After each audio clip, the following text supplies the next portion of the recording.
जब आप लोग ये करते हैं तो इसका क्या हासिल है, और हर दफ़ा इंतहाई दुखी होकर स्टेज से पलटना, ऑडियंस को भी दुखी कर देना, मतलब ट्रेजेडी की यूटिलिटी क्या है आप लोगों के नज़दीक? मुझे लगता है थिएटर आपको ये जो कहते हैं ना इंसान बनाने वाली चीज़ वो भी बनाता है, क्योंकि थिएटर आपको पढ़ने पे मजबूर करता है। एज अ डायरेक्टर मैं सोचता हूँ कि अगर मेरे प्ले को देखने के लिए 300 लोग आ रहे हैं ना, उसमें से अगर 50 लोग उससे कुछ नहीं सीख रहे, 250 लोग तो अच्छी चीज़ सीख के जाएंगे कि हमें ये चीज़ नहीं करनी, ये जो अभी इन्होंने की है। दुनिया को जान के क्या करोगे जब खुद को ही नहीं जानते। 5-6 चीज़ें जो हैं आपको ज़िंदगी गुजारने के लिए, वो तो आपको सिखाई ही जाती हैं। सबसे अहम है डिक्शन। हम उर्दू बोल रहे हैं लेकिन हमें पता नहीं उसका मतलब क्या है। हमें 3 साल आवाज़ की क्लासेस दी जाती है ना कि मोनोटोन ना हो आपका। नॉर्मल देखे ना, जो लोग बहुत सीधा सीधा बात करते हैं आप उनसे ज़्यादा देर बात क्योंकि वो इतना बोरिंग होते हैं ना। थिएटर है ही लार्जर देन लाइफ। अगर मैं कैमरे के लिए काम कर रहा हूँ यूँ करूँगा, और अगर मैं थिएटर के लिए कर रहा हूँ तो यूँ करूँगा। ये जो दोनों ड्रामे हैं ये फैमिली ट्रेजेडीज हैं, यानी कि दोनों ड्रामों में डिसफंक्शनल फैमिली, एक ऐसा खानदान जो शिकस्त और रेख्त का शिकार है। खेल में आप डिस्कस करते हो कि शादी शुदा जोड़ा किस तरह मिसकम्युनिकेशन की वजह से कि एक दूसरे से बात ना करना, क्योंकि जब आप साथ होते हो तो पता नहीं किस चीज़ का डर होता है कि आप एक दूसरे को कुछ नहीं कह रहे होते, और अलग होने के बाद वो हिम्मत कहाँ से आती है कि आप हर चीज़ कह रहे होते हो। ज़िया साहब तो खुद एक यूनिवर्सिटी थे और वो खामोश भी बैठे हुए ना, तो आप उनसे कुछ सीख रहे हैं। एक सीन था रोमियो जूलियट का, 96 की एज में भी वो फौजियों को भाग के दिखा रहे थे। अगर मैं वैसा भाग रहा होता तो वो मुझे बताते नहीं कि ऐसे भाग। अस्सलाम वालेकुम। ऑफ द स्कूल एडसेंस के लिए हम एक और अदबी नशिस्त के साथ हाजिर हैं, और मेरे साथ शरीक मेज़बान हैं हमारे जाने पहचाने राना आसिफ साहब। और आज का जो मौजू है हमारा वो 2 ड्रामे हैं, और वो 2 ड्रामे इसलिए भी हमने मुंतखब किए हैं क्योंकि तकरीबन 10-12 दिन बाद आज 13 मई को हम ये शूट कर रहे हैं पॉडकास्ट, और 25 मई को आर्ट्स काउंसिल में ये दोनों ड्रामे पेश किए जाएंगे। और उन ड्रामों से वाबस्ता 2 अफराद आज हमारे साथ मौजूद हैं। एक ड्रामा जावेद सिद्दीकी जो कि भारतीय अदीब हैं, उनका सालगिरह पेश किया जाएगा, और उसमें कोमल हयात वीर जी जो हैं वो किरदार अदा कर रही हैं, तो इस पर हम बात करेंगे। और दूसरा ड्रामा जो है वो द ग्लास मनेजरी, जो बहुत मशहूर अमरीकी ड्रामा निगार टेनेसी विलियम्स का ड्रामा है, और वो डायरेक्ट कर रहे हैं आदिल शाकिर साहब, तो वो भी हमारे साथ मौजूद हैं। तो इन 2 ड्रामों पर आज हमारी ये नशिस्त होगी। आप दोनों को बहुत शुक्रिया, आप लोग तशरीफ लाए बहुत आज शुक्रिया एडसेंस के लिए। हमारी ये ख्वाहिश है कि ये पॉडकास्ट जो है वो 25 से पहले अपलोड हो जाए ताकि जो लोग अगर कोई इसको देखे और उस पर दिलचस्पी पैदा हो तो वो आके जो है वो आर्ट्स काउंसिल में ये दोनों ड्रामे देख ले। और ये असल में आर्ट्स काउंसिल में पहला एलुमनाई फेस्टिवल हो रहा है, यानी कि आर्ट्स काउंसिल की जो थिएटर की एकेडमी है, जो म्यूज़िक की एकेडमी है, जो फाइन आर्ट्स, पेंटिंग, स्कल्पचर वगैरह, इन तमाम शोबों में जो वहाँ तालीम दी जाती है, और जिन जिन लोगों ने वहाँ से पास आउट किया है वो अपने अपने फ़न का मुजाहरा इसमें कर रहे हैं। और हमारे जो दोनों मेहमान हैं ये दोनों आर्ट्स काउंसिल की थिएटर एकेडमी के पास आउट हैं।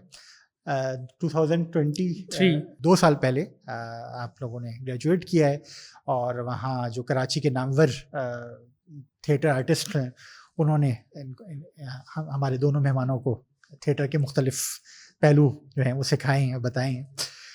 तो ये जो दोनों ड्रामे हैं ये दोनों ट्रेजेडीज़ हैं, और एक तरह से फैमिली ट्रेजेडीज़ हैं, यानी कि दोनों ड्रामों में डिसफंक्शनल फैमिली, एक ऐसा ख़ानदान जो शिकस्त और रेख्त का शिकार है।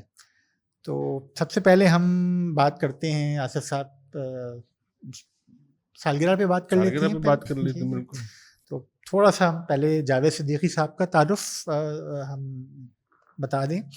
ये भारतीय अदीब हैं, और इनकी वैसे तो वजह शोहरत फ़िल्मी मुसन्निफ़ की है, इन्होंने बड़ी मशहूर फ़िल्में लिखी हैं, लेकिन वो उससे हम क़तई नज़र करेंगे। हमारा आज का जो मौजू है उनका बहसीत ड्रामा नवीस। बहुत सारे इन्होंने ड्रामे लिखे हैं और वो भी बड़े मकबूल हुए हैं। और पाकिस्तान में और कराची में जो सालगिरह हम इस वक्त जिस पे हम गुफ्तगू करेंगे ये बहुत दफ़ा ये पेश होता रहा है। अभी हालिया जो world culture festival arts council में हुआ था उसमें सालगिरह का सिंधी तर्जुमा पेश किया गया था, और उसमें पारिस मसरूर थे और उनके वालिद गालिबन बेदिल मसरूर ने इसका तर्जुमा किया था। इसके अलावा बहुत सालों पहले राहत काज़मी और नाइला जाफरी ने इस ड्रामे को पेश किया है नैपा में। इस ड्रामे में सिर्फ दो ही किरदार हैं, मियाँ और बीवी, और उनके दरमियान जो रिश्ता किस तरह से टूटता है और ख़राब होता है, और उसकी क्या एक शादी किस तरह से नाकाम हो सकती है या हो जाती है, ये इसका मौजू है। जावेद सिद्दीकी साहब के इसके अलावा खाके बड़े मशहूर हैं, ये मैंने कहा तारुफ में ये मैं बता दूं। पहला उनका मजमूआ रोशनदान आया, फिर लंगर खाने आया, फिर उजाले आया, और अब ये तीनों मजमूए मेरे मोहतरम के नाम से पाकिस्तान में जो झेलम बुक कॉर्नर है उसने शाया किए। और जावेद साहब पाकिस्तान भी आते रहते हैं गाहे गाहे, और ज़िया मुहिउद्दीन की जो आखिरी पब्लिक अपीयरेंस थी वो जावेद सिद्दीकी के खाकों का मजमूआ लंगर खाना, उसकी तकरीबी रुनुमाई हुई थी आर्ट्स काउंसिल में, और उसमें खुशकिस्मती से मैं भी मौजूद था। तो वहाँ पे ज़िया मुहिउद्दीन ने इनका खाका बी हुजूर पढ़ के सुनाया था, जो उन्होंने अपनी नानी पे लिखा है। तो ये उसके चंद ही हफ्तों के बाद जो है वो ज़िया साहब बीमार हुए और दुनिया से चले गए। तो ये तो तारुफ थोड़ा तवील हो गया। तो जी, कोमल साहिबा से हम अब बात करेंगे सालगिरह पे। ये कुछ लीनियर कहानी नहीं है शायद, ये इसका क्या रिवर्स में जाती है या इसका क्या? नहीं, रिवर्स में तो नहीं जा रही, जा तो फ्यूचर की तरफ रही है। अच्छा, कहानी फ्यूचर की तरफ जा रही है, किरदार रिवर्स में जा रहे हैं। जैसे शुरू का जो इश्क मोहब्बत होती है ना, हाँ, उस तरफ उनका रुझान वापस होता जाता है थोड़ा थोड़ा, क्योंकि शादी के 15 साल बाद वो एक दूसरे को तलाक दे रहे हैं, जो कि एक अच्छा। मतलब काफ़ी अरसा एक साथ, ज़िंदगी का एक अच्छा खासा अरसा साथ गुजारने के बाद तलाक दे देना, और इस बात पे कि हम एक दूसरे को समझ नहीं सकते। अच्छा, ये बाहिमी रजामंदी से तलाक हुई है दोनों? हाँ, कोई लड़ाई कोई झगड़ा नहीं है, बिल्कुल हाँ जी, मतलब रजामंदी के साथ दोनों एक दूसरे को अलविदा कह रहे हैं कि, हाँ जी। और शादी से मतलब तलाक से एक रात पहले ही अपनी शादी की 15वीं सालगिरह भी मना रहे हैं, और जिसमें अच्छा। बहुत से लोग इनवाइटेड हैं, और वो उस तरह उनके साथ बैठ के दिखावे से अच्छे से पेश आ रहे हैं, और फिर वो घर आके कह रहे हैं कि अब हम अच्छा, अब इसमें तलाक जो दे देंगे। किरदार है वो जाहिर है कि एक ये जिन ऐसे जोड़े की जिनकी शादी को 15 बरस हो गए हैं, हम्म, तो बीइंग एक्टर जब आप इसमें एक लीड, जाहिर है इसमें 2 रोल हैं, तो एक लीड रोल आपका भी है हम्म। इसमें, तो उस कैरेक्टर को बिल्ड करने के लिए आपने क्या किया? मतलब आप किस तरीके से, क्योंकि जाहिर है कि उसके पूरा एक मैनरिज्म होता है, हाँ, आप कुछ एक्सरसाइजेस करते हैं, आप किसी लम्हे मतलब मरहले से गुजरते हैं। मेरे डायरेक्टर साहब फरहान रहीम साहब ने बहुत मेरी हेल्प की इसमें, लाइक उन्होंने अपने पर्सनल कुछ फैमिली के, कुछ बाहर के ऐसे एक्सपीरियंसेस मुझे बताए, कुछ चीज़ें मुझे ऑब्ज़र्व करने के लिए छोड़ दिया था कि तुम ये नोटिस करो कि जो खातून आती हैं हमारे पास आर्ट्स काउंसिल में, तन्हा बैठी होती हैं कैंटीन में, वो किस तरह की होती हैं, कितनी कॉन्फिडेंट होती हैं, और एक वो जो अपने शौहर के साथ आती है वो खुश तो होती है लेकिन वो डिपेंड करती है ज़्यादातर। तो मुझे रियली अपने डायरेक्टर साहब से बहुत हेल्प मिली इस चीज़ में कि वो मुझे ले जा के बिठा देते थे कि देखो तुम अब, और ये था कि हाँ आप सोच, ज़ाहिर है मैं उस चीज़ से गुजरी नहीं हूँ कभी, तो मैं फ़ील नहीं कर सकती, लेकिन आपको फिर रिसर्च करनी इसीलिए आपसे पड़ती है। यही इसीलिए पूछ रहा हूँ कि आप देखें रिसर्च करते हो कि कैसा होता है ये तलाक का प्रोसेस, स्पेशली जब आप 15 साल गुजारते हो, तो आपको एक दूसरे की हर चीज़ से आप मतलब बहुत अच्छे से वाकफियत आप रखते हो एक दूसरे से। आपको मालूम होता है कि सामने वाला इस वक्त कैसा, वो ना भी हो ना, आपको पता होता है उसके साथ अभी क्या हो रहा है।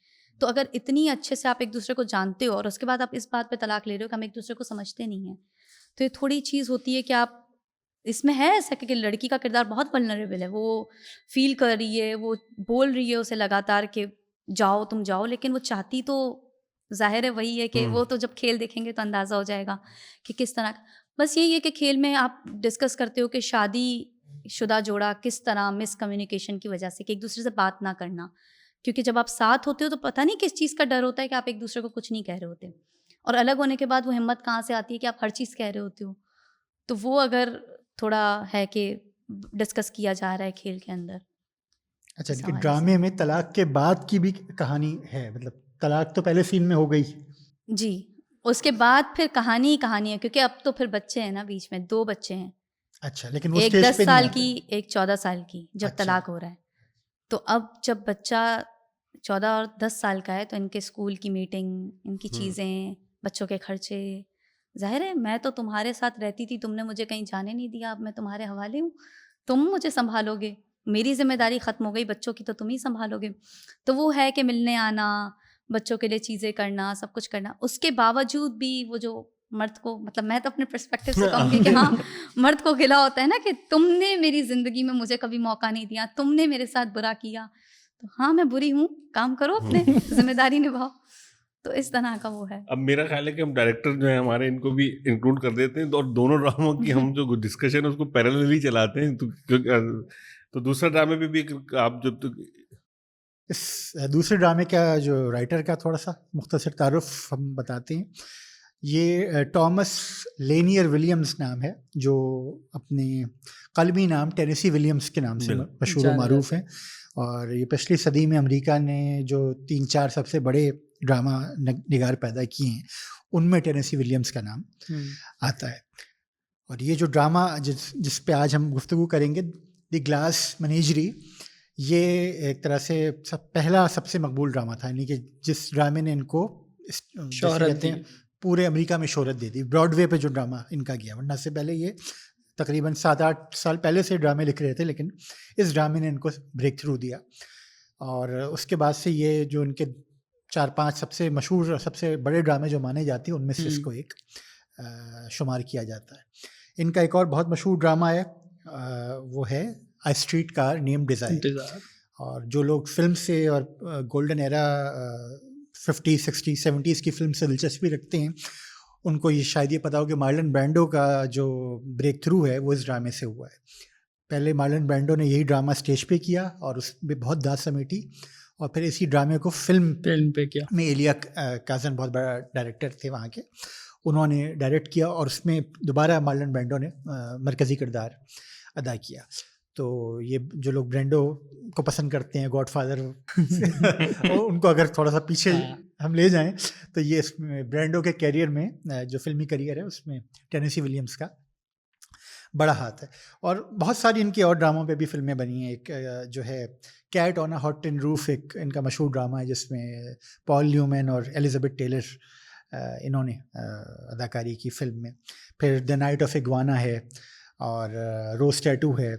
तो इस तरह के इनके ड्रामे हैं। इसी ड्रामे पे भी फिल्म बन चुकी है। इस ड्रामे पे भी बिल्कुल फिल्म भी और शायद टेलीविज़न फिल्म भी बनी है। और हाँ। ये यूट्यूब पर मौजूद है, जिसमें कैथरीन हेपबर्न ने मरकजी किरदार अदा किया। बिल्कुल, आप फरमा रहे थे कि ये भी फैमिली जी ब्रेक की कहानी, तो हाँ। इसका प्लॉट, हाँ, वहाँ तो ये है कि मियाँ बीवी हैं, यहाँ पे वहाँ तो तलाक होती है और तलाक के बाद यहाँ पे तलाक हो चुकी है, और जो मियाँ हैं वो भाग गए घर छोड़ के, शायद किसी और महबूबा के साथ, या मतलब ये चूँकि एक नई जिंदगी शुरू कर, ये ड्रामा चूँकि 1944 में लिखा गया था, तो उस वक्त यानी कि ईमेल नहीं है। हाँ। और मवासलात के ज़राए बहुत कम है, तो वो हाँ, वो जो बच्चों का बाप है, उसके बारे में हमें ये बताया जाता है कि वो टेलीफोन कंपनी में मुलाजिम था। सही। और टेलीफोन कंपनी में मुलाजिम था, तो उसको किसी दूर से आई हुई आवाज़ से मोहब्बत हो गई और वो छोड़ के चला गया। ऐसा ही तो ये उसमें इशारा दिया गया है कि शायद फ़ोन पे उन्होंने जो है वो किसी की आवाज़ सुन ली और फिर वो उसी आवाज़ के शायद होके रह गए। और अब वो चला गया है और अपने पीछे अपनी बीवी और 2 बच्चे छोड़ गया है। बच्चे भी अब बड़े हो गए हैं, जवान हैं। और बीवी जो हैं वो किसी ज़माने में एक क्या कह लें, एक अच्छे घराने से, एक खाते पीते घराने से उनका ताल्लुक़ था, जब वो जहाँ वो पैदा हुई थी। मगर अब शौहर के जाने के बाद वो एक छोटे से एक फ्लैट में मुकीम है। लेकिन वो जो अपना माजी है और वो जिसे कहते हैं खुद फरेबी का जो आलम है, उसमें वो मुसलसल उसका वो शिकार है, हाँ। खुद फरेबी का। और असल जो मरकज़ी किरदार हैं वो मतलब तीनों ही मरकज़ी किरदार हैं, माँ और 2 औलादें, और इसके अलावा एक किरदार और है। माँ की जो बेटी है वो बड़ी नाजुक मिजाज, अच्छा हाँ सॉरी, इस उन्वान पे भी गुफ्तगू बनती है। हाँ। The glass मेनेजरी। मेनेजरी का मतलब होता है, आप कह लें चिड़ियाघर समझ लें आप, या जो नुमाइश में जो जानवर पिंजरों में लाए जाते हैं और दिखाए जाते हैं, वो है मेनेजरी। चिड़ियाघर उसी की तरक्की याफ्ता शक्ल है। तो ग्लास मेनेजरी, शीशे का चिड़ियाघर। शीशे के चिड़ियाघर से मुराद ये है कि वो जो लड़की है जो मरकज़ी किरदार है, उसके शीशे के खिलौने हैं और शीशे के जानवर वो रखती है अपने पास। हम्म, और जब हम छोटे थे तो ड्राइंग रूम में बड़ा फैशन था। हाँ। अब शायद इतना नहीं है। ड्राइंग रूम में जो साइड शेल्फ स्टैंड होते होते थे थे टॉयज के, हाँ। उनमें हमारे घर में भी था, मुझे हाथी हाँ। याद है, और भी होंगे, लेकिन हाथी की चूंकि सूंड बड़ी इस हाँ, तरह से हाँ। मुड़ी हुई होती थी, तो बहुत सारे होते थे। और मुझे याद है मेरी वालदा को बहुत नापसंद थे, क्योंकि एक तो उनको डस्टिंग करना होती थी और उसमें अगर गिर गया, हाथ से छूट गया तो वो तो वो नाजुक टूट तो इसी तरह कोई मेहमान आया, उनका कोई बच्चा आया और उसने उठाया और वो गिर गया तो वो टूट गया। तो अगर आपके पास 10 है तो अगले महीने 9 बचेंगे, 9 फिर 8 बचेंगे, बचेंगे, हाँ। और फिर 2 या 3 बचते थे वो। तो ये ग्लास मैनेजरी से ये मुराद है। तो अब हम डायरेक्टर साहब से पूछेंगे कि ये ग्लास मैनेजरी की क्या सिंबल है और आपने इसको किस तरह परसीव किया? क्योंकि देखें, एक आप ये सवाल तो आप दोनों से ही है कि एक ऐसा ड्रामा जो हो चुका हो, तो अब आप बीइंग अ डायरेक्टर आपने इसको कैसे परसीव किया, इसके बारे में कुछ बताइए। अच्छा, एक मसला आता है कि जब हम कोई भी बाहर की चीज़ अगर हम अपने माशरे में ट्रांसलेट करते हैं, तो ज़ाहिर है अगर आप उसको ट्रांसलेट करेंगे तो आप अपने पहलू से उसको ट्रांसलेट करेंगे, मैं करूँगा अपने पहलू से करूँगा। तो ये जितने भी राइटर्स हमारे हैं जिन्होंने ट्रांसलेट किया, उन्होंने अपने ही हिसाब से उसको ट्रांसलेट किया है। और ज़ाहिर है आपकी उर्दू से शगफ बहुत अच्छा है तो आप उसको गाढ़ी उर्दू में लिखेंगे। अब आजकल की जो जनरेशन है, जो हमारी जनरेशन है, उसको आप पूछ लें आपका इसमें ग्रामी, वो परेशान हो जाएंगे, ये क्या पूछा है। सही बात है, ये क्या होता है। हाँ, तो हमने उसको उन चीज़ों का ख्याल रखते हुए कि अगर हमारे पास बूढ़ा भी आ रहा है उसको भी समझ आए वो चीज़, अगर कोई 17 साल का बच्चा आ रहा है तो उसको भी समझ आए, तो इसको हमने और एडाप्टेशन की है अपने हिसाब से और आसान कर दिया है इसको। अच्छा, वो एक चीज और है इसमें कि अगर कि एक इसमें रिलेटेबल किस तरह होगा, मतलब उसमें जो प्लॉट है उसमें तो एक खून का मुलाजिम है और एक वो आवाज पे गर्विदा हो हाँ। गया, तो अब के जो ऑडियंस है उसके लिए तो इससे रिलेट करना। मैं बिल्कुल हाँ। बताता हूँ आपको। जो अब हमने ट्रांसलेट किया है ना, वो उसको रिलेटेबल बनाने के लिए अब हमने जो लड़का है हमारे पास, तैमूर नाम कर दिया हमने उसका। हम्म, वैसे उसका नाम टॉम है और उर्दू हाँ, सही किसी है, तैमूर तर्जुमे अच्छा में है। सलमान हुआ हुआ है, तो हमने उसको तैमूर किया है और उसको हमने आज के ही ज़माने में सुपरमार्केट का मुलाजिम बना दिया है। वाह, तो वो किस तरह अपने घर से बस पे आता जाता है, वो उसमें वो भी बयान करता है कि मुझे पता है कि मैं किस तरह सफ़र करता हूँ बसों में, किस तरह लटक के जाता हूँ गर्मी में 10 बंदों के बीच में। तो ये सारी चीज़ें उसी में आती हैं। और ये है कि उसकी माँ से उसका क्या ताल्लुक़ है, वो हर बात पे उसको ताने देती है कि ये मत करो, ये मत करो, सिगरेट मत पियो। और वो बाकियों के हिसाब से बहुत लो दर्जे की सिगरेट पीता है, लेकिन उस पे भी बातें तो जाहिर है, और एज अ माँ बनता ही है कि उसको सिगरेट पीने से रोके। तो आप लोगों ने इसको फिर इस तरह रिलेटेबल, और यानी इसका जो आपके ड्रामे में जो इसका वो जो समझने के जो लोकेल है वो कराची ही है। कराची महमूदाबाद हमने उसको सेट किया है। और हम अगर आप आएंगे शो देखने तो आपको पीछे से ट्रेन गुजरने की भी आवाज़ आएगी, जो कि वाह, पटरी जो करीब ही पटरी है। है। हाँ, राना साहब बहुत करीब रहते हैं महमूदाबाद। अच्छा, आप कोमल, जैसे हम ये देखते हैं कि वही सवाल आपसे कि एक बड़ा किरदार किसी बड़े अदाकार ने कर रखा हो, तो आप अब क्या जहन में होता है कि भाई इसको हम रीडू करेंगे, कहीं इमिटेशन की तरफ ना चले जाएं, तो ये हाँ। क्या था आपके? यही था कि जैसे उन्होंने उसको जिस तरह इंटरप्रेट किया हमने नहीं किया, हमने थोड़ा डिफरेंट रखा, हमने कैरेक्टर्स की बैकग्राउंड स्टोरीज को थोड़ा चेंज किया। जैसे कि हमने अब जैसे अगर मैं खेल के हवाले से बात करूं तो जो मर्द का किरदार है उसको हमने इस तरह रखा कि उसके साथ जैसे सोसाइटी में मर्द को रोका जाता है कि तुम ना बोलो, मतलब तुम रो क्यों रहे हो, तुम मर्द हो, तुम मजबूत हो, तुम रो नहीं सकते, तुम चिल्ला रहे हो, अच्छा लगता है एक अच्छे मर्द का इस तरह चिल्लाना औरतों पर, या तुम बहन को मार रहे हो, पागल हो गए हो, सारी इज्जत भूल चुके हो। तो वो जो चीज़ें होती है ना मर्द के साथ हमेशा, और माँ बाप भी मतलब रिस्पॉन्सिबिलिटी डाल देते हैं, अभी छोटा ही होता है 18 साल का होता है कि अब देखो तुम 18 के हो गए, तुम्हें कमाना चाहिए, ये सारी चीज़ें। तो ये कहीं ना कहीं हमारे मर्दों को वक्त से पहले बड़ा बना देती हैं, या तो कुछ बहुत छोटे रह जाते हैं या कुछ वक्त से पहले बड़े हो जाते हैं। और जो वक्त से पहले बड़े हो जाते हैं तो जब शादी के 5-6 साल गुजारते हैं ना, बीवी खिदमत करती है और बहुत प्यार मिल रहा होता है, तो एकदम से वहाँ बेबी बन जाते हैं। और जब वो बेबी बनते हैं ना, तो उस बेबी बनने में वो भूल जाते हैं कि अब उनके पास रिस्पॉन्सिबिलिटी अभी भी है, और फिर वो बन जाते हैं कि यार अब हमें आज़ादी चाहिए। और वो जो होता है ना कि फिर वहाँ से एक शादी में मियाँ बीवी की दूरियाँ शुरू होती हैं, क्योंकि अब बेबी अगर मर्द बन गया है जिसको प्यार नहीं मिला, जो कि नॉर्मली हमारी सोसाइटी में ऐसा है कि नहीं मिलता। आजकल की सोसाइटी में ठीक है, थोड़े बहुत होते हैं बच्चे अगर लाडले लड़के, लेकिन जितना भी लाडला हो ना वो है मर्द। 18 साल तक है, उसके बाद उस पर बोलेंगे पैसा लाओ, अब तुम बड़े हो गए हो, कमाना सीखो। हाँ, कोई नवाब है, लाट साहब है तो अलग बात है, वरना नॉर्मली ऐसा ही होता है।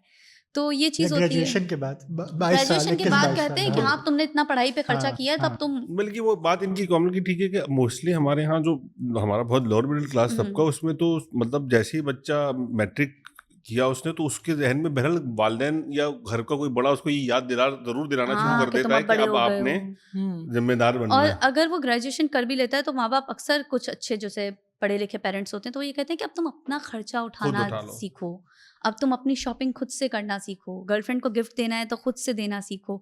ये चीज़ें आती हैं नॉर्मली कि अब तुम सीखो ताकि तुम्हें फैमिली हैंडल करना आती हो, और जो कि अच्छी भी बात है कि हम अपने मर्द, लेकिन कहीं ना कहीं हम उनको वक्त से पहले बड़ा करने की कोशिश कर रहे होते हैं, जो कि फिर बाद में शादीशुदा ज़िंदगी में मर्द पे बहुत असर रखता है। जैसे कि हमारे शादी के शुरू के बहुत साल बहुत अच्छे गुजरे, लेकिन वो आप ड्रामे की हाँ बात कर रही हैं। बिल्कुल बहुत अच्छे गुजरे, लेकिन उसके बाद जो लड़ाइयाँ हुई वो ऐसी लड़ाइयाँ नहीं है जिन पे तलाक हो जाना चाहिए, लेकिन हो गया है। मतलब वो जिस तरह आप जितनी कन्विक्शन से इस करेक्टर पे बात कर रही हैं, आपने बहुत अडॉप्ट कर क्योंकि लिया मैंने है उसको character को। हाँ, क्योंकि वो होता है ना कि आप उसको आपको लम्हा लम्हा जीना पड़ता है फिर, कि अगर मुझे वो परफॉर्म, क्योंकि वो लड़की का किरदार बहुत ऐसा है कि उसको एक टूटने वाली जर्नी से लेकर एक बनने मजबूत वाली। होने वाली कि बिल्कुल ख़त्म हो जाती है ना। जब सही औरत बात। को तलाक पड़ता है तो सारी दुनिया के दाग उसी पे पड़ते हैं कि तुम्हारा दामन ख़राब था जो तुम्हें तलाक मिला, कुछ नहीं देखा जाता।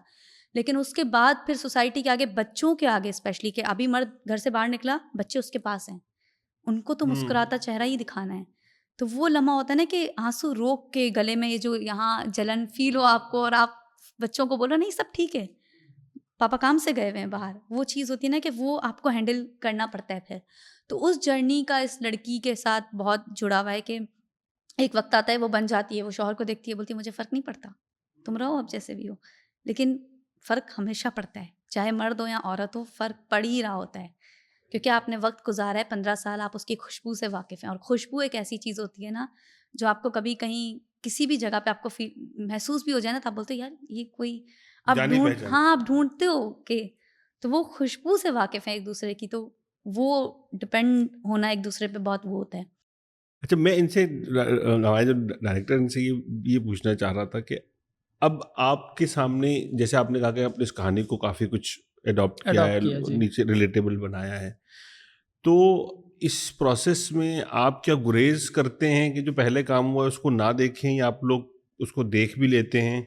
मतलब यानी एक प्रॉब्लम तो आता है ना क्रिएट। बिल्कुल आता है, बिल्कुल मैं आता है। आप समझ रहे हैं हाँ, मैं समझ गया क्या हूँ। पूछना चाह रहा हूँ। एज अ डायरेक्टर मुझे लगता है कि वो हमें देखना चाहिए कि उन्होंने क्या किया उसको, लेकिन अगर मेरे पास जो एक्टर्स हैं मैं उनको जाहिर मना करूँगा। अच्छा, एक्टर को आप मना करेंगे? क्योंकि वो कहीं ना कहीं एक्टर आप जब देख रहे होते हैं ना एज अ एक्टर, तो आपको लगता है कि ओ ये वाली लाइन, जो मेरे पास ये लाइन है तो मैं ऐसे बोल सकता हूँ, तो वो मुझे लगता है कि वो नहीं करनी चाहिए, वो आपको नेचुरल ही आएगा तो आपका अच्छा होगा।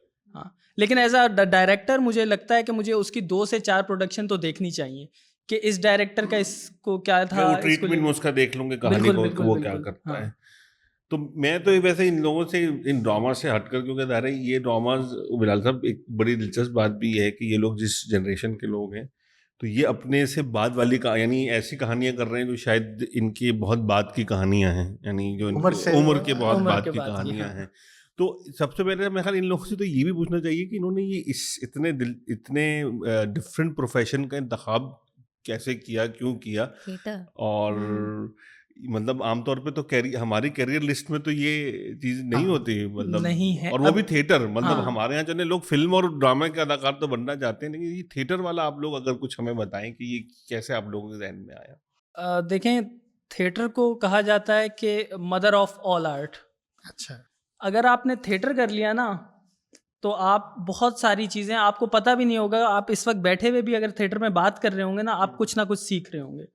और थिएटर में एक्टिंग के अलावा भी बहुत सारी चीज़ें सीखी जा सकती हैं। अगर मैं एक्टर हूँ थिएटर में और मुझे अब हर तरह का किरदार मिलना शुरू होगा, ज़ाहिर है मुझे प्लम्बर का भी किरदार मिलेगा, मुझे पेंटर का भी किरदार मिलेगा।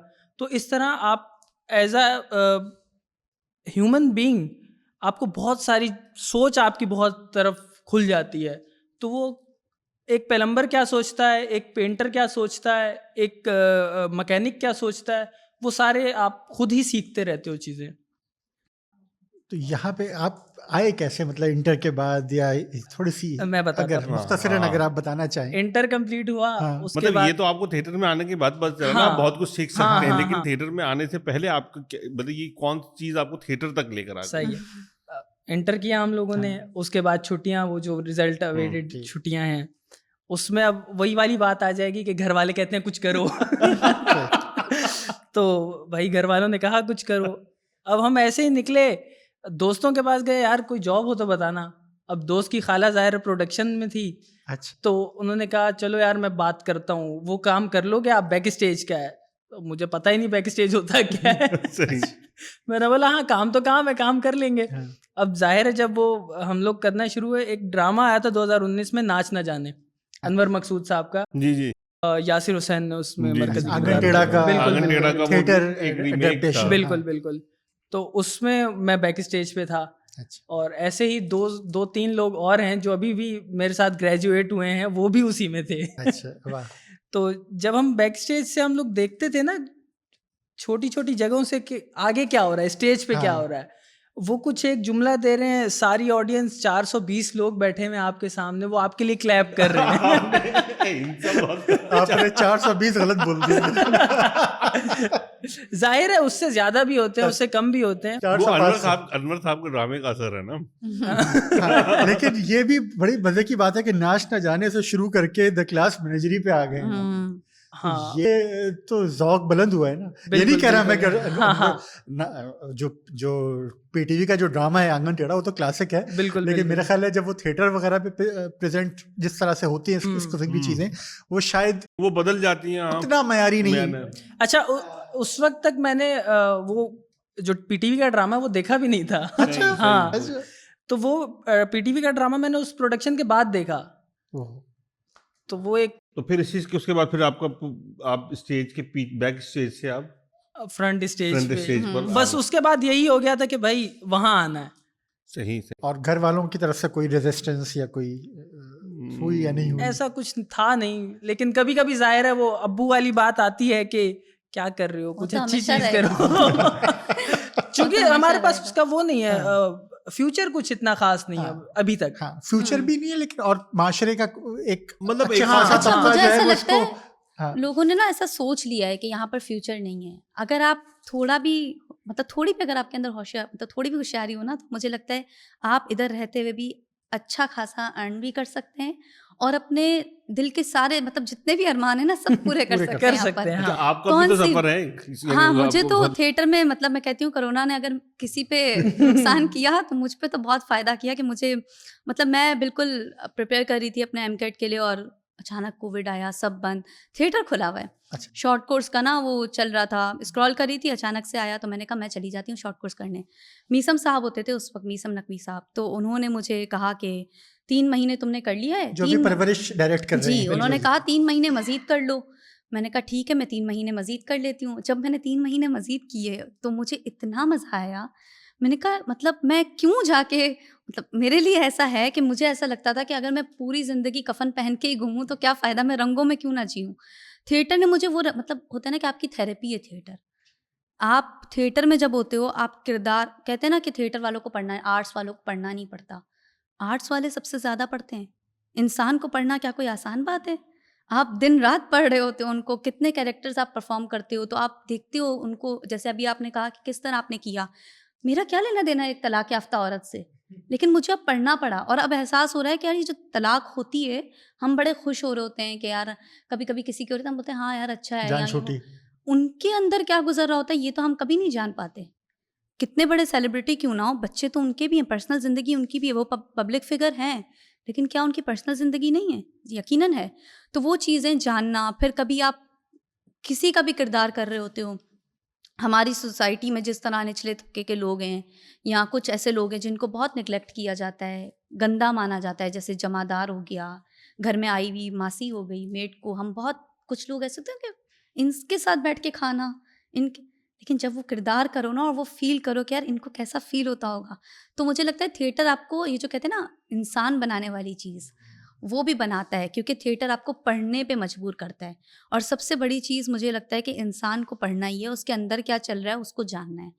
अच्छा, तो इसमें इसका एक ड्रॉबैक नहीं हो सकता कि आप कभी नेगेटिव किरदार भी कर रही हैं तो अब आपको बुरे हाँ, किरदारों से भी एम्पैथी हो जाए? नेगेटिव किरदार अब क्या, आप सोचे नहीं यार वो आपको कोई बिल, बुराई नहीं लगे बिल्कुल जिंदगी ठीक में। बात है, नेगेटिव किरदार वो दुनिया के लिए, उसके साथ क्या हुआ है जो वो नेगेटिव है, हम ये नहीं देखते। अब जब मैं थिएटर करती हूँ तो मैं देखती हूँ यार मैं नेगेटिव हूँ, लेकिन मैं क्यों, मेरे साथ मेरे माँ बाप ने ऐसा किया, मेरे साथ ऐसा हुआ, सोसाइटी ने ऐसे मुझे काला बोला कि तुम काली हो, अब मैं क्यों ना उस पर वो करूँ, मैं लड़ूंगी जाके दुनिया से।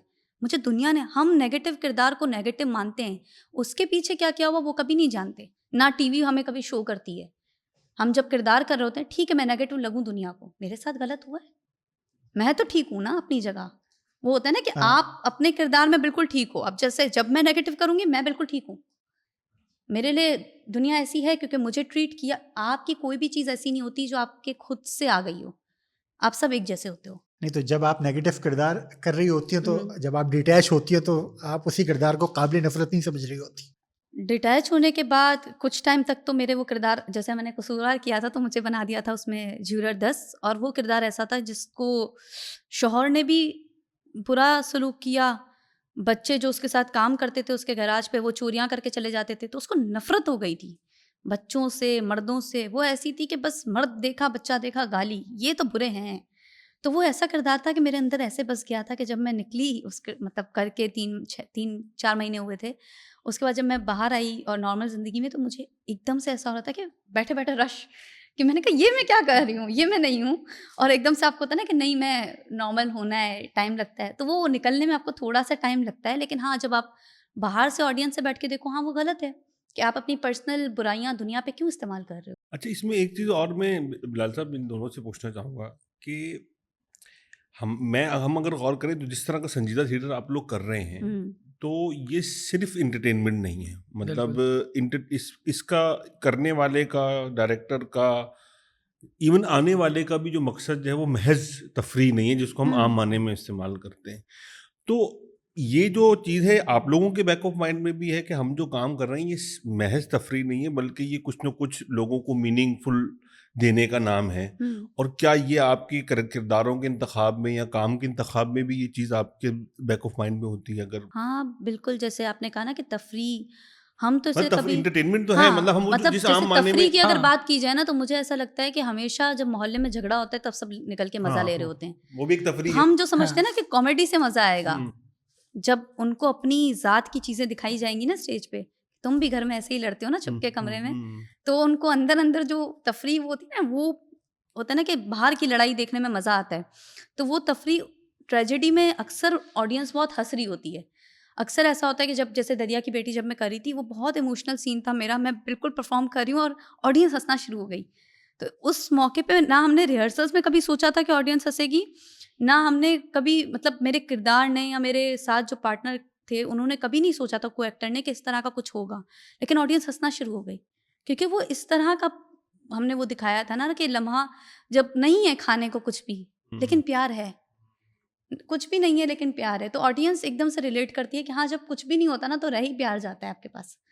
पैसा है तो आप प्यार भूल जाते हो ना आहिस्ता आहिस्ता। तो उस वक्त जब आप परफॉर्म कर रहे होते हैं तो आप पे क्या गुजरती है, मतलब हाँ, सब हर चीज आउट ऑफ बैलेंस हो जाती है कि अच्छा ये कहते हैं कि हाँ फोर्थ वॉल है, होती है, लेकिन दिख सब रहा होता है हमें, फील सब हो रहा होता है, बस ये होता है कि हम अपने जोन में होते हैं, लेकिन कभी कभी टूटता भी है। मेरा तो टूटता है, मुझे नहीं मालूम बाकियों का, मेरा यकीनन टूटता है। मुझे कभी कभी हंसी भी आ जाती है लेकिन मैं कंट्रोल करती हूँ उसको। क्योंकि हमने फरहान, सॉरी आपकी बात कर, फरहान साहब के साथ जो हमने पॉडकास्ट की थी उसमें हमने किंग लियर पे यही बात हमने उठाई थी कि वो जो सीन है, अंधेरी रात और बारिश हो रही है और बादशाह के पास छुपने को कोई जगह नहीं है, और एक बंदा जिसके मौत के अहकामात जारी कर दिए गए हैं, वो पागल फटे हाल में है, फटे हाल में पागल बनने की एक्टिंग कर रहा है। अब चूंकि वो पागल बनने की एक्टिंग कर रहा है तो लोग कह मार के हंस रहे हैं, तो वो पूरा जो उसका ट्रेजिक ऑरा जो था वो सब मलिया मेट हो गया और लगा कि हम मतलब एक अजीब फार्सिकल सिचुएशन। ये वही चीज है जैसे आपने नेगेटिव किरदार पे कहा ना कि अगर नेगेटिव किरदार को खुद ये पता लग जाए ना कि मैं नेगेटिव हूँ, तो वो नेगेटिव क्यों रहेगा। फिर वो स्टेज पे कभी हाँ। नेगेटिव नहीं दिखेगा। तो वो जब आया उसको तो पता है ना ट्रेजेडी है, वो तो- उसमें रहेगा। तो वो वही सवाल बीइंग अ डायरेक्टर जो मैंने इससे पहले जो कि यानी कोश- क्या आप यानी इसमें आपके ज़ौक का भी कहीं ना कहीं दखल होता है कि भी आपकी क्या लाइकिंग या आप किस तरह का काम पसंद करते हैं बीइंग अ डायरेक्टर, या आप जो भी काम होता है वो कर लेते हैं इस नहीं, थिएटर नहीं। की सतह पे? जाहिर है अगर आप कोई चीज़ कर रहे हैं उसको अगर दिल से कर रहे हैं तो आपको चूज़ करना बहुत ज़रूरी है, वरना ऐसे तो 4 की स्क्रिप्ट रखी हुई हो आंखें बंद करके ये करूँगा मैं, लेकिन उसमें वो बात नहीं है। मतलब जैसे कमर्शियल काम में तो हम देखेंगे डायरेक्टर हर तरह का काम कर रहा होता है, एक्टर जो है वो हाँ। दिन में 6 शिफ्ट भी करके जो है वो 4 शॉट दे के 5 शॉट दे के और काम कर रहे होते कर हैं। रहे होते हैं। तो थिएटर इससे मुख्तलिफ है यानी। लाइव है ना। हाँ, बहुत मुख्तलिफ है, चूँकि ये एक संजीदा खेल है और एज अ डायरेक्टर मैं सोचता हूँ कि अगर मेरे प्ले को देखने के लिए 300 लोग आ रहे हैं ना, उसमें से अगर 50 लोग उससे कुछ नहीं सीख रहे, 250 लोग तो अच्छी चीज़ सीख के जाएंगे कि हमें ये चीज़ नहीं करनी, ये जो अभी इन्होंने की है। तो ये बहुत इम्पैक्टफुल है। और एक्टर्स की जो है वो एक्टर जाहिर है मैंने भी एक एक्टर को कास्ट किया हुआ है, किसी और डायरेक्टर ने भी एक उसी सेम एक्टर को कास्ट किया हुआ है, लेकिन खेल अलग है। तो उसको वो एज एन एक्टर ही उसको सोचना पड़ता है कि मैंने यहाँ क्या लाइंस देनी है, यहाँ क्या इमोशन देने हैं। लेकिन मुझे लगता नहीं है कि उससे एक्टर का काम कोई ख़राब होता है। बस ये होता है कि थिएटर में आपको लाइव होता है और ये एक्टर पे बहुत जिम्मेदारी आ जाती है कि आपको सिर्फ ऑडियंस को अपने खेल की लाइंस से, जब हम स्टेज पे जाते हैं ना, तो मेरा ऐसा मानना है कि मैं लाइंस पे ज़्यादा फोकस नहीं होता, मेरा किरदार से ज़्यादा फोकस नहीं होता, मेरा फोकस होता है मेरी आवाज़। अगर मेरी आवाज़ ही नहीं पहुंच रही उस बिल्कुल। आखिरी सीट पे बैठे हुए इंसान को, तो वो मेरा खेल क्यों देखेगा? वो उठ के चला, मैं जितना भी अच्छा इमोशन दे दूँ ना, मैं रो रही हूँ, मैं उसको घेरना चाहूँ अपने इमोशंस के अंदर, कुछ नहीं होगा। मेरी आवाज़ तो थिएटर में सबसे पहले आती है आवाज़, फिर आती है एनर्जी। कैरेक्टर एंटर हो रहा है, उसकी एक एनर्जी हो, नहीं है वो मुर्दा एंटर हो रहा है, ऑडियंस गई, वो फ़ोन निकालेगी, चलाएगी, आपके आगे बैठ के वो रोशनी निकल रही होगी। आप यूँ ऑडियंस में जब डायलॉग दोगे, आपको ऑडियंस में दिखेगा। तो अगर आप डिस्ट्रैक्ट नहीं होना चाहते तो अपनी एनर्जी इतनी रखो कि वो आंख ना हिलाए आपसे, वो बोले मुझे इसको देखना है, ये क्या ऑरा लेके, क्या एनर्जी लेके, मुझे इसको देखना है बस। फिर आता है आपकी कहानी रिहर्सल्स में फर्स्ट पे रखो, लेकिन जब टेक्निकल्स पे उतर रहे हो, परफॉर्मेंस में उतर रहे हो, आवाज़ सबसे पहले। अच्छा, फिर आप दोनों ने हमारे जो थिएटर के बहुत से लेजेंड्स के साथ भी काम किया है, उनसे सीखा है, तो उनकी कुछ मेमोरीज अगर आप शेयर करेंगे किन लोगों के साथ, मतलब जिया साहब के साथ आप लोगों ने काम किया, उनको देखा काम करते हुए, तो कुछ उनके बारे में हमें कुछ बताएंगे? जिया साहब तो खुद एक यूनिवर्सिटी कह लें, यूनिवर्सिटी से भी ऊपर अगर कोई चीज़ है तो वो थे। और उनसे अगर वो खामोश भी बैठे हुए हैं ना, तो आप उनसे कुछ सीख रहे हैं। और माशाल्लाह 96 उनकी एज थी, और वो एक सीन था रोमियो जूलियट का, वो फौजियों को भाग के दिखा रहे थे। 96 की एज में भी मैं उस तरह नहीं भाग सक रहा था, क्योंकि जाहिर है अगर अच्छा, आप उस ज़माने में थे? हाँ, मैं था उसमें, फौजी ही बना हुआ था। अगर मैं वैसा भाग रहा होता तो वो मुझे बताते नहीं कि ऐसे भागो, तो डायरेक्ट कर रहे थे, वो तो डायरेक्ट भाग के दिखाया कि ऐसे भाग। जी। वाह। तो ये बहुत छोटी छोटी चीज़ें होती हैं जो आप अपने लेजेंड से ही सीखते हैं। अच्छा, थिएटर में एक बोरियत का नहीं होता होगा? वैसे तो आप लोग तो अभी जो ड्रामे कर रहे हो तो एक दिन में खत्म हो जाएंगे, हाँ। लेकिन बस हफ्ते 10 दिन जैसे चलते 12 दिन भी किया अब है। वो वही किरदार आज भी कर रहे हैं, वही कल भी कर रहे हैं, वही परसों भी कर रहे हैं, तो कभी ऐसा नहीं होता कि एक दिन बड़ा अच्छा मैकेनिकल हो गया होने और- लगता है। जैसे कि जब मैं खेल करी थी 100 दिन चोर के, तो हमारा वो खेल 12 दिन हुआ। 5वें छठे दिन हमारा ऐसा हो गया था कि हमें लगा कि हम बस रोबोट्स की तरह बस कर रहे हैं। तो उस वक्त ये था कि सर नज़र हमारे साथ होते थे और सर नज़र पीछे आए, क्या कर रही हो, एनर्जी लाओ, ऐसे थोड़ी ना। मुझे अच्छा, वो ना क्यू पे बैठी होती है, मुझे कहते थे आज तुम नॉर्मल बैठी हो। मैंने कहा हाँ अब तो नॉर्मल हूँ। नहीं एनजाइटी लाओ थोड़ा। मतलब वो कहता था अगर एनजाइटी नहीं हो रही ना आपको, तो मतलब आप रिलैक्स हो। जब आप रिलैक्स हो तो आप कैसे रिलैक्स अंदर से हो, आप बाहर आपको वो होना चाहिए कि ऑडियंस की आवाज़ आ रही है, कुछ हो रहा है। मतलब वो मुझे क्यू पे आके ना लगातार कहते थे कि क्या हुआ, एनर्जी लाओ अपने अंदर। तो वो एक होता है ना कि आप मैकेनिकल साउंड ना करो ऑडियंस के आगे, वरना ऑडियंस बोर हो जाएगी। ये तो जिया साहब खुद भी कहते थे कि इस उम्र में भी जब वो स्टेज पे जाने लगते थे तो उनको एंजाइटी होती थी, और वो कहते हैं जो एक्टर बोलता है ना कि मुझे नहीं होती, वो झूठ बोल रहा है। होती है सब, मुझे तो बहुत ज्यादा होती है। हाँ। वो क्यू पे जब आप खड़े होते हो ना, अनाउंसमेंट हो रही होती है, जैसे ही आता है कि नाम, खेल का नाम आता है और तालियां बजती हैं कि अभी ये विंग्स खुलेंगे, आपका ऐसा हो रहा होता है कि बस उस वक्त काश ये कैंसिल हो जाए सब, क्यों मैंने कर लिया मुझे। लेकिन वो एंजाइटी अच्छी भी होती है क्योंकि उससे फिर आप खेल अच्छा, जब मैं बहुत नॉर्मल हुई हूँ ना, रिलैक्स, खेल बहुत बुरा गया है, बहुत बुरा, मेरी साइड से तो बहुत बुरा। इतना चाहता था कि मैं किसी को देखती भी नहीं थी और चुपचाप घर निकल जाती थी उस दिन, के नहीं हो पाया कुछ, ऐसा होता है। लेकिन वो एंजाइटी जो होती है वो मुझे लगता है सिर्फ 2 लम्हे की होती है। बैक स्टेज हो रही होती है, आप स्टेज पे आए हैं, खत्म, फिर आप वही हैं जो आपने प्रैक्टिस की है। अच्छा, स्टेज डायरेक्शन पे थोड़ा सा आपसे सवाल करेंगे।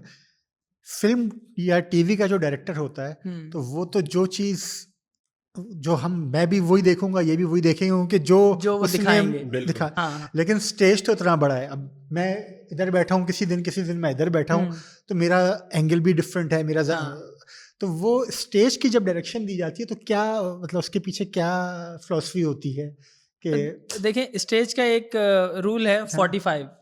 अच्छा, तो उस पे आप बिल्कुल सीधे नहीं खड़े होते, 45 के एंगल पे खड़े होते। अदाकार जो हाँ बिल्कुल। अच्छा। आपको यहाँ भी, यहाँ जो आपकी ऑडियंस बैठी है इस एंगल पे वो भी आपको देखेगी, यहाँ जो बैठी है वो भी आपको देखेगी।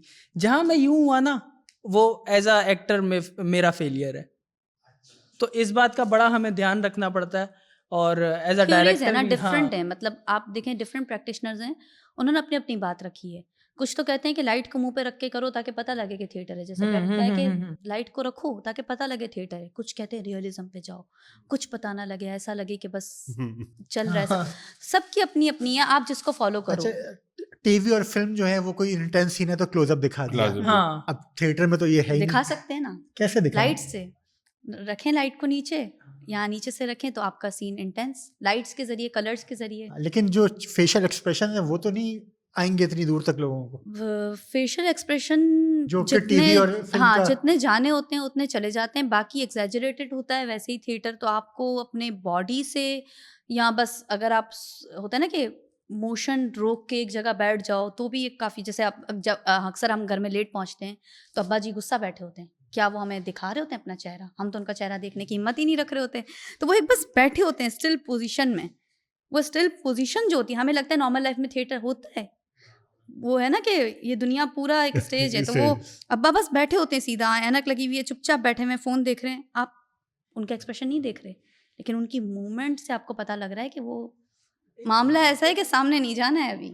एक और चीज़ ये है कि थिएटर है ही लार्जर देन लाइफ, तो उसमें आप, अब अगर मैं कैमरे के लिए काम कर रहा हूँ यूं करूंगा, और अगर मैं थिएटर के लिए कर रहा हूँ तो यूं करूंगा, तो इन दोनों में फ़र्क है। अच्छा। तो थिएटर में जब हम यूं करेंगे तो वो एंड तक भी दिखेगा आपको, लेकिन यूं करूंगा तो नहीं दिखेगा। मैं तो कभी कभार मैं बिलाल साहब से भी कहता हूँ कि मैंने जितना बहुत कम थिएटर देखा है, लेकिन उसके बावजूद मेरा ख्याल है कि थिएटर का जो असल एक्सप्रेशन है ना, वो आवाज जो है ना, वो उसको मुतय्यन कर देती है, आपकी एक्सप्रेशन को मुतय्यन कर देती है। ऐसा ही है। और फिर वो इंसान की इमेजिनेशन भी है ना कि अगर बिलफर्ज मैं बहुत दूर वाली सीट मिली है मुझे, और आपने गुस्से वाला मुकालमा बहुत पुरजोर तरीके से अदा किया है, तो आपके बहुत महूम से फेशियल एक्सप्रेशन भी मुझे नजर आ रहे होंगे, तो मैं आपकी आवाज से रिलेट करके उसको बिल्कुल मतलब मैं आपका गुस्सा सुन लूंगा। क्योंकि कम्युनिकेशन का मीडियम है ना आवाज।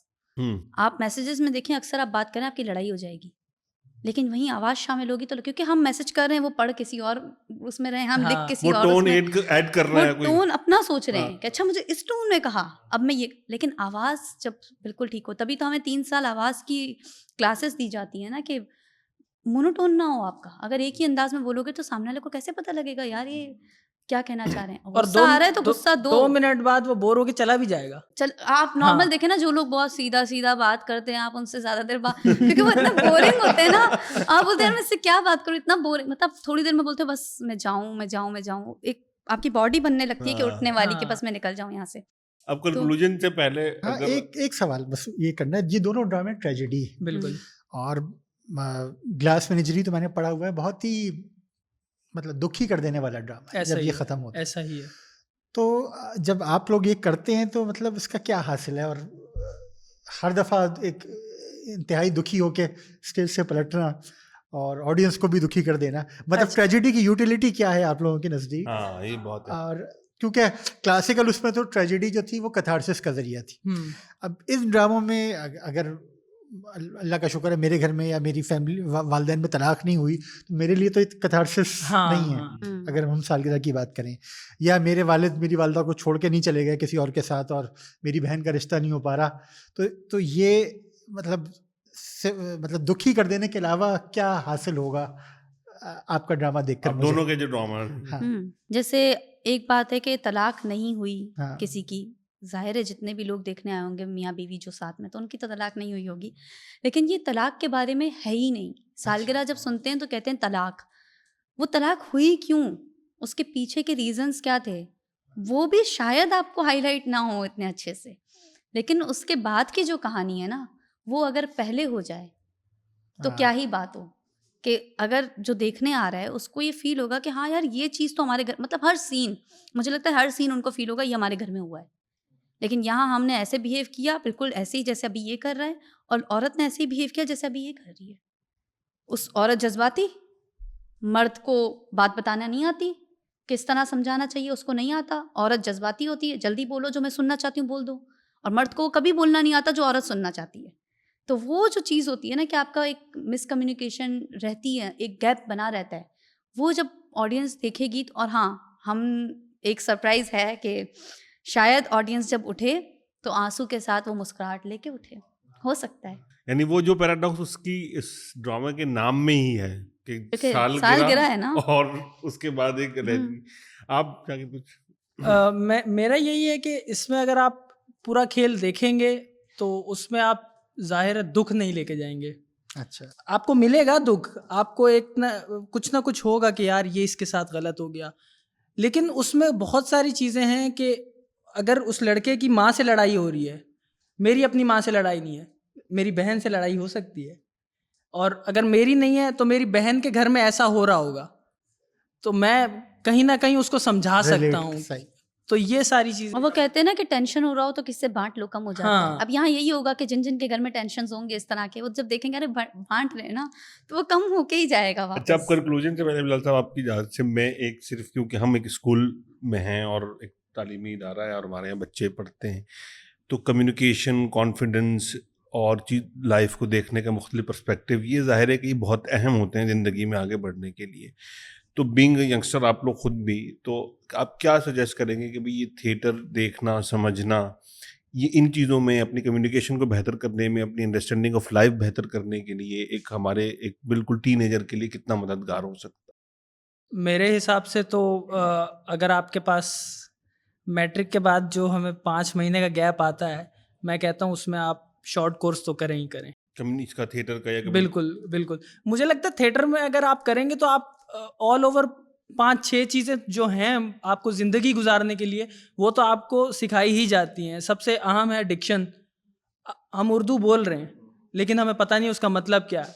अब मोहल्लों में कई ऐसे होते हैं, किधर जा रहा है, तो वो एक लफ्ज़ है किधर जा रहे हो। तो ये सारी चीज़ें ख़राब होती जा रही हैं और बदतर होती जा रही हैं। और होता है ना कि दुनिया को जान के क्या करोगे जब खुद को ही नहीं जानते।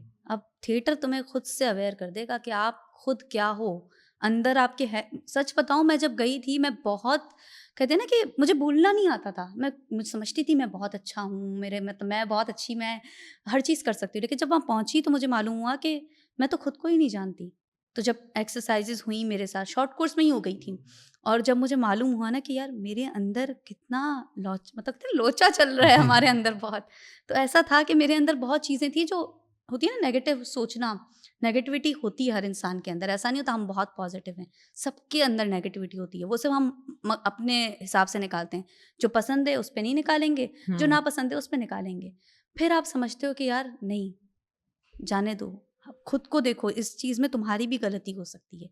जब आप अपनी गलतियां ढूंढना शुरू करते हो ना, तो आपको दुनिया ज़्यादा अच्छे से समझ आती है।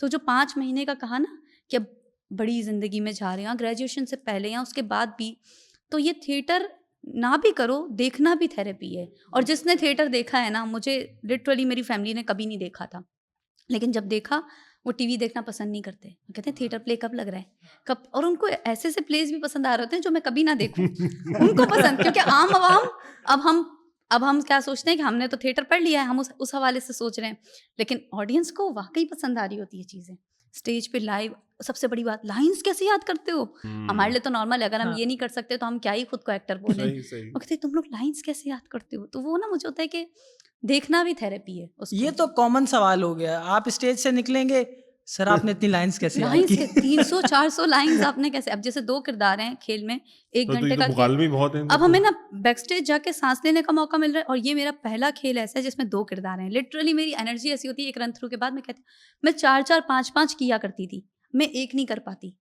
एक के सेकंड जब एक्ट में आते हैं तो मैं कहती हूँ थोड़ा ब्रेक ले लें, क्योंकि हो रहा होता है, आप बिल्कुल इमोशनल वो जर्नी ऐसी है ना कि आप बोलते हो वाकई टफ है। और जिस तरह जिन लोगों ने किया है, हम उनको कुछ कहते हैं ना, क्या देखने के बाद कहते हैं क्या था, ये कोई प्ले था? मेहनत तो उन्होंने भी। बहुत, मेरा ख्याल तो आज बहुत दिलचस्प गुफ्तगू रही इन दोनों नौजवानों से, और इन्होंने बहुत कुछ हमें, मतलब थिएटर के साथ साथ जिंदगी के बारे में भी बिलाल साहब बहुत कुछ बताया इन्होंने। अच्छी गुफ्तगू रही। ड्रामे पर थोड़ी सी कम शायद और भी बात हो सकती थी, लेकिन मतलब वो हमने इसलिए भी मैंने वो देखने आए ना ताकि हमने कहा कि भाई इसलिए भी थोड़ा सा उसको हमने थोड़ा छुपा कर रखा कि भाई कुछ लोग जो लोग देखें वो ड्रामा तो देखें। हमें तो खैर दावत मिली गई है। जरूर है। ये आर्ट्स काउंसिल में इसी पे हम ख़त्म करते हैं। ये एलुमनाई फेस्टिवल है, ये होना तो अभी पिछले जुमे हफ्ता इतवार को था, मगर जो सरहद पे जो कशीदगी हुई उसकी वजह से ये 2 हफ्ते मौखर हो गया। अब ये 23, 24, 25 को है, और इसमें टिकट का हिसाब ये है कि रोज़ का टिकट, रोज़ का आप एक टिकट ले लें, उसके बाद उस दिन जो कुछ है वो सब आप, ड्रामे भी हैं, म्यूजिकल इवेंट्स भी हैं, पेंटिंग एग्जीबिशन, फाइन आर्ट्स, तो वो जो है वो, तो अगर आप 25 तारीख को ये दोनों ड्रामे देखना चाह रहे हैं, वक्त क्या क्या है?